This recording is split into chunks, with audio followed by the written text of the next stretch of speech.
给大家分享一个活动，就是致富证券在香港的一个流动车的活动，它就是直接现场开户，致富证券这个开户之后就立马送现金200港币，你不用等了，立马可以给你。但是呢，很多人可能第一次香港啊，甚至没有香港的银行卡、香港银行账户，所以说呢，他办不到，他不知道怎么去进行。那么我给大家做一个教程，因为我这次去旅行的时候呢，我也帮我叔叔开户了。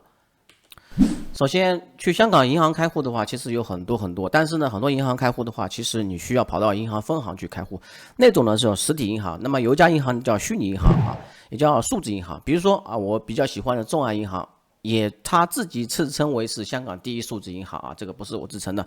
那么目前的话是有活动，如果说通过这个邀请码的话是有这个活动，比如说消费回赠券包100港币啊，那么我邀请我叔叔开户，那么他就获得了之后，他就有一张是200减20的，那么你过关的时候免税店就可以把它用掉啊。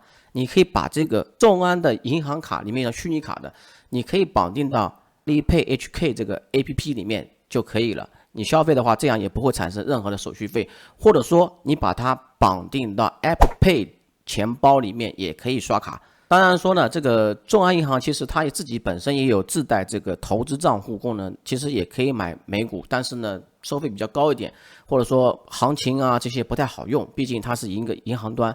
好，另外一些活动的话，就是关于这种定存年利率啊，我可能考虑到你可能第一次的话，可能没有这么多钱能存到这个众安银行。有一点就是众安银行呢，它是数字银行啊，第一虚拟银行，所以说呢，你是没有 ATM 机可以存款的，也没有银行网点可以存款的，你所有的钱存进去入金的话，都是要通过转账的形式来获得的。那所以说呢，如果说你香港有朋友的话啊，可以帮你一下。如果说没有朋友的话，你完全自己操作的话，我觉得你还是要再开一个另外的银行，比如说工银亚洲比较简单一些。工银亚洲的话怎么开户，其实你可以找找我之前的视频。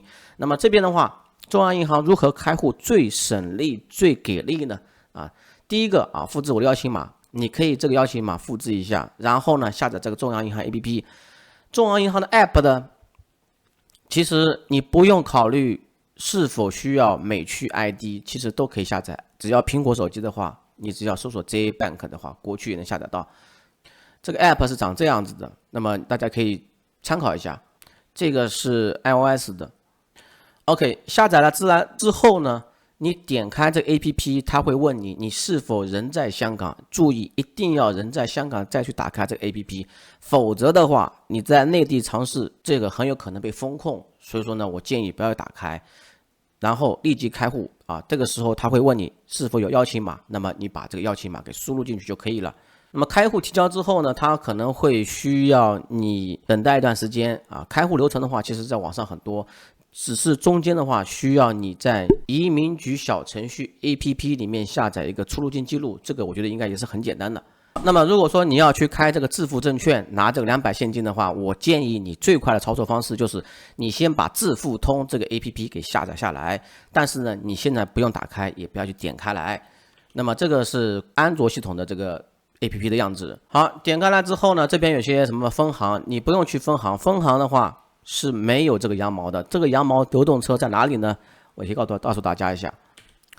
那么香港呢有个非常有名的商场叫朗豪坊啊，朗豪坊你搜索定位到朗豪坊，然后坐地铁过去就可以了。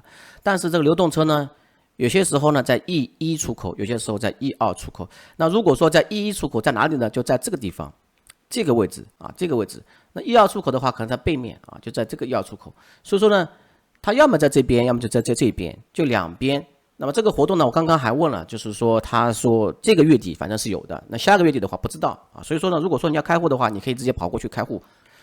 那么关于佣金部分的话，其实我是当时是在那边开户的话是这样的佣金，就是这样的费率啊，这样的费率的话是6.68%。但是最低要20港币起收啊。不过新人的话，他会有一张券，这张券的话大概是300港币的交易券，这个券是拿来抵扣你的佣金的。那所以说呢，你说20块钱一回的话，也只能抵扣15回是吧？相当于15次是免费交易啊。当然这个券可能是有别的规则，这个大家自己看一下。OK， 还有一种情况就是你现在可能想开这个户，但是你又去不了香港，去香港的成本是很高的。那么还有一种办法就是通过渠道开户。我这边呢刚好他们联系到我，让我帮他推广一下。那其实甚至你的奖励是比这个200港币还更高的。因为你在现场开户的时候，他也需要你入金1万港币给他看，才能获得200现金。那么如果说你在远程开户或者说线上开户，人不去，那么也是有的。比如说账户入金1万，但是有个条件是加留存30天才能算有效户，他才能给你券啊。这个券是比他多，因为那个的话只有交易现金券300嘛，再加200现金嘛。那么这边的话，它是多了个港股打新券，加这个300的这个英伟达的股票啊，价值300。那么如果说留存60日的话啊，账户入金20万，那更多了，是吧？那如果说你浅尝一下啊，想开个户，那简单一下就这个。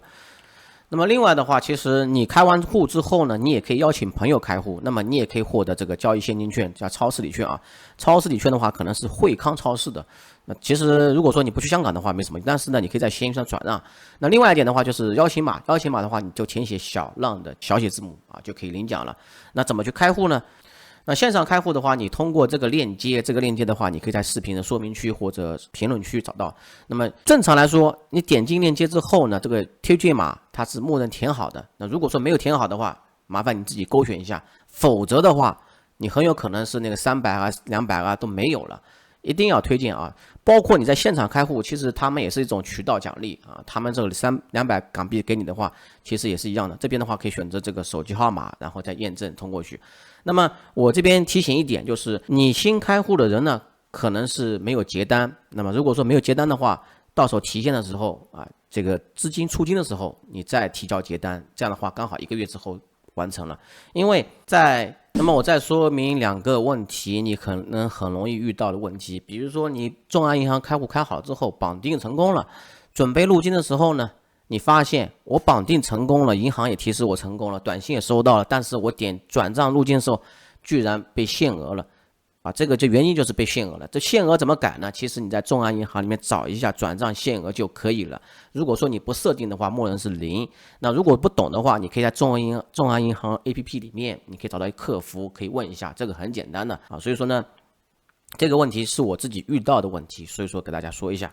好，第2个问题是关于出金需要提交银行结单。没错，你入金绑定 EDDA 的时候，它不需要你提交银行结单。银行结单对于很多新开户银行的朋友不懂啊，在香港银行开户，你的邮箱经常会收到每1个月的月结单，就相当于我们信用卡账单道理是一样的，它借记卡也会发。所以说这样子，那么你新开户之后呢，你肯定是没有交易，所以说你没有当时结单，但是你开户证明这个账户是你的也是可以的。为什么叫这样子呢？因为支付通它出金的时候，它需要验证你的银行是你本人的银行，它需要结单。那么当时我叔叔开户的时候呢，第一次结果他邮箱的写错，那开户成功那些结单都没有，那导致第2个月我把邮箱改过来之后有了结单。然后我再提交之后呢，它会有个审核过程，审核的话大概1天就够了，审核成功之后你再提交啊，不用担心，还是能提交回来的，钱能出账的，没问题的。